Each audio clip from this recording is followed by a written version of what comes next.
Hello and welcome back to another episode of Healthy Cooking with Raya. So many of you guys have been saying to me on Instagram how much you've been loving all of my cooking videos. So I want to do more because remember, I'm here to serve you. I am here to help encourage you, give you ideas, motivate you to prioritize your health because my aim is for you to become your healthiest and happiest self. So make sure you follow me on Instagram because I do post daily there, but I'm loving doing these weekly cooking videos. So I'm going to try and do it for as long as I can. Make sure that you're messaging me, either comment on this video or message me on Instagram what sort of videos you'd like me to create, and if it's regarding food, what sort of meals you're wanting to recreate in a healthy way, because I love a good challenge. So I would try and make it for you and I'll film it for you, and yeah, I want your guys' feedback, so make sure you're messaging me. Today, I'm going to be making a couple of things. I'm firstly going to be making some chocolate banana muffins, and they have a good dose of protein in them. One thing I really like to try and do, if I have a snack or a treat, I try and make sure it actually comes with A, some fiber, and B, some protein in there, because it helps replenish my muscles, so it's good for something other than just giving me energy. If you're eating sweet things, it also helps your glycemic index to not boost and not spike too much. So it keeps the meal overall lower GI. Even if there's sweeteners in things, if it comes with some protein and some fiber, it actually helps it to moderately rise and at a better pace that doesn't give you that big energy drop after you have it. You know, if you eat something really refined on its own and you have this massive spike of energy, and then literally half an hour later you're like, ugh, I can't go on, this day's too hard. Whereas making sure that you're actually having fiber and protein with whatever you're eating is such a great way to keep that nice steady energy happening for you. This is obviously even a really good one for the kids too. They can help you make it, and also it's a really good snack for them as well. These muffins can be kept in the freezer, so they can be put away in the freezer and you can grab them out depending on when you feel like that little bit of a pick-me-up kind of treat. But these can even be had for breakfast. They're fairly good ingredients. I'm actually using oats as well, so it kind of makes sense for it to be a breakfast food. So today I'm actually going to be making them gluten-free. So I've gotten some gluten-free oats. I'm going to show you the packet. If you're following me on Instagram, you'd probably know I've actually been diagnosed celiac, but I'm actually doing all right. So thanks for the sympathy.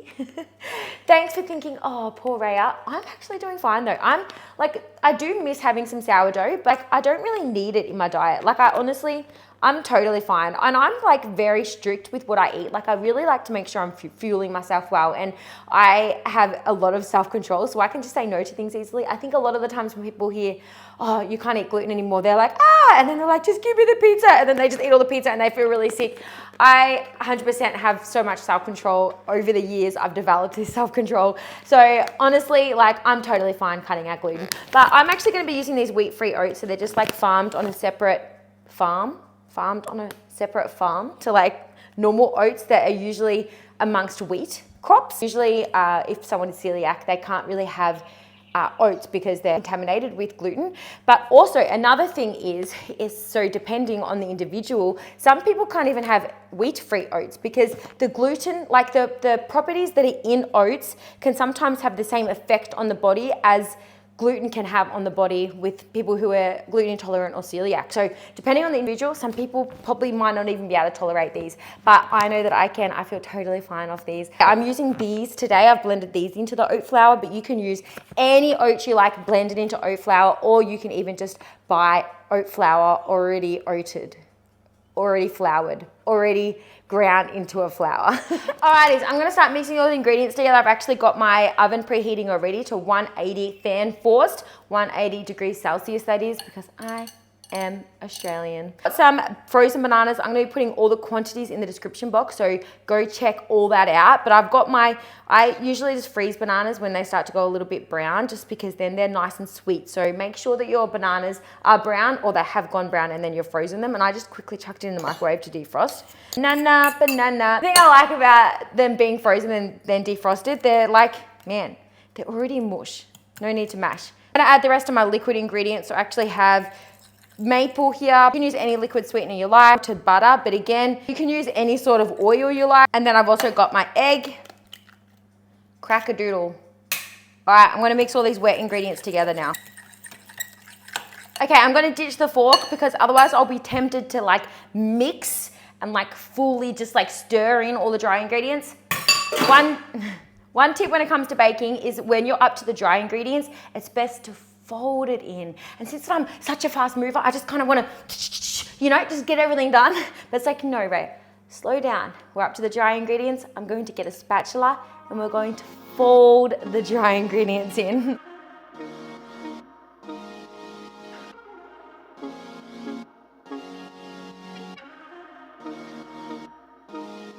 All right, I'm gonna grab the 2 spoons and do the spoon trick. All right, let's bake it, let's do it.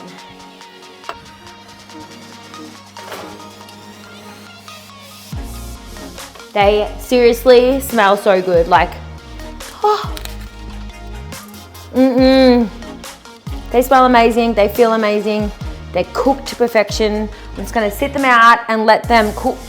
Oh, that was hot, that was hot. I'm gonna sit them down, let them cool down a little bit, and I'm gonna get on to the next thing that I'm gonna show you. So I'm gonna show you guys how I make some really simple homemade parmas. I come from Victoria, and I come from a little town in Victoria. It's actually fairly big now, but it's kind of little. Anyway, who cares? We call them Parma, like Parmigiana, Parma. It's short for, it just makes sense.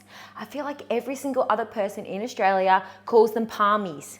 Let's go to the pub and get a Parmi. Like, what is that? Why? I don't understand. Anyway, I call them a Parma. I'm showing you an easy, fun little twist actually on a chicken parma. What I've got here, I've actually marinated, I'm near from the seal.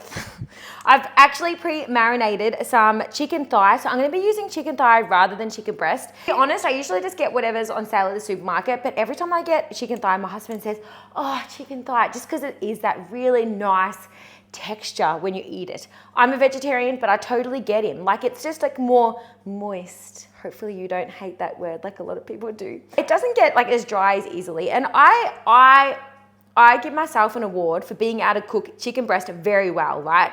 I do not like to dry it out. I seriously cook it until it's just cooked and then it's perfect. But still, like, chicken thigh is a bit more forgiving, you know? Like, you can kind of leave it on there for a bit longer by accident and it's still enjoyable and really edible. And I've just marinated in some chili, some garlic. I actually roasted some garlic.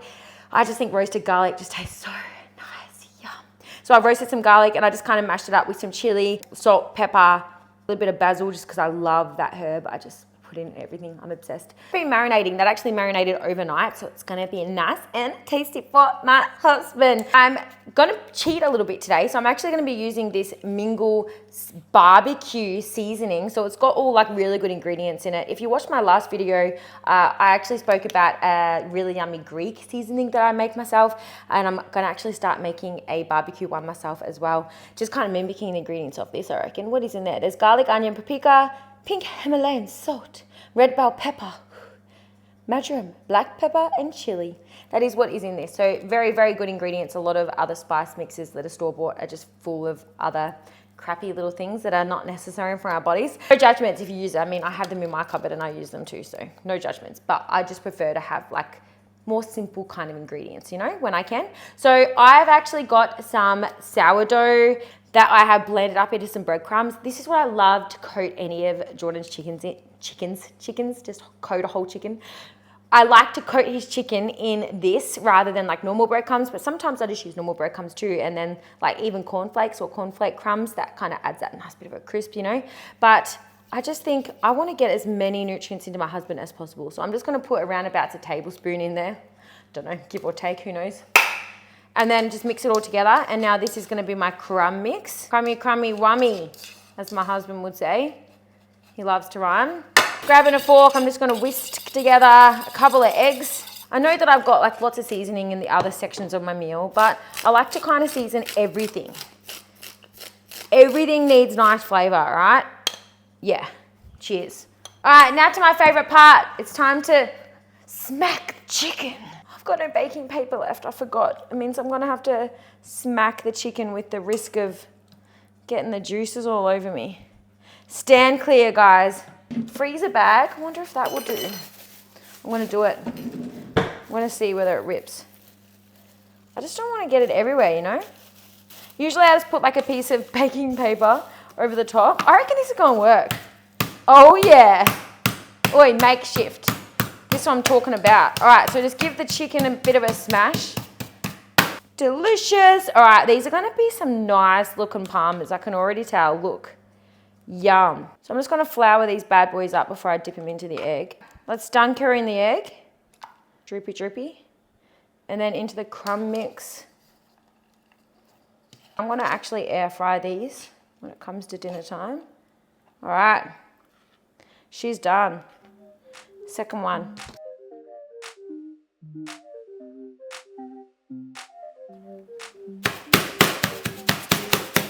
All right, guys, time to give these a bit of a taste test.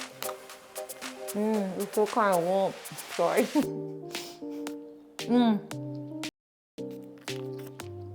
Guys, this would seriously be such an easy breakfast on the run or like little snack that you can just take with you somewhere.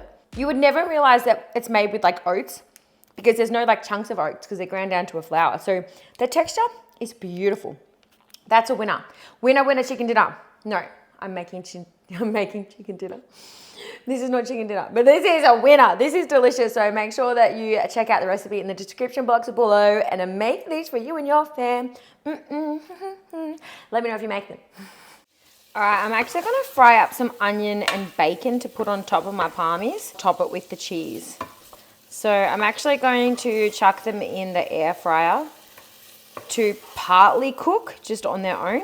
And then I shall top them with this once it's all cooked and browned up and delicious and with the cheese, and then let it cook for another 5 minutes or so for the cheese to melt. Tasty. So I've partly air fried this chicken and it's looking delicious. So what I'm going to do, I've just got some tomato paste here mixed with some like garlic, salt, and just a few other bits and bobs, but you can just use like any sort of pizza sauce or whatever you have in the fridge, whatever you have in the cupboard. I'm actually going to make them more like a Hawaiian kind of flavor. Chopped up some pineapple. My husband loves that, so he's going to be super keen. Put the onion and the bacon on first. Sprinkle the onion and the bacon. Put some pineapple on there. Yum. And then top it with cheese. Put on the tray. I'm gonna put these back in the air fryer once I'm ready to cook dinner. They'll probably only need about 5 minutes or so. I'm also gonna chop up some potatoes and serve it with some like air fried, I can't talk right now, with some air fried chips and maybe a nice little salad. That'll be a nice meal for my husband.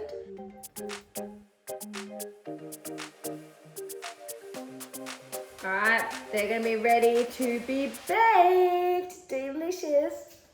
Cheers, cheers with the Parmas.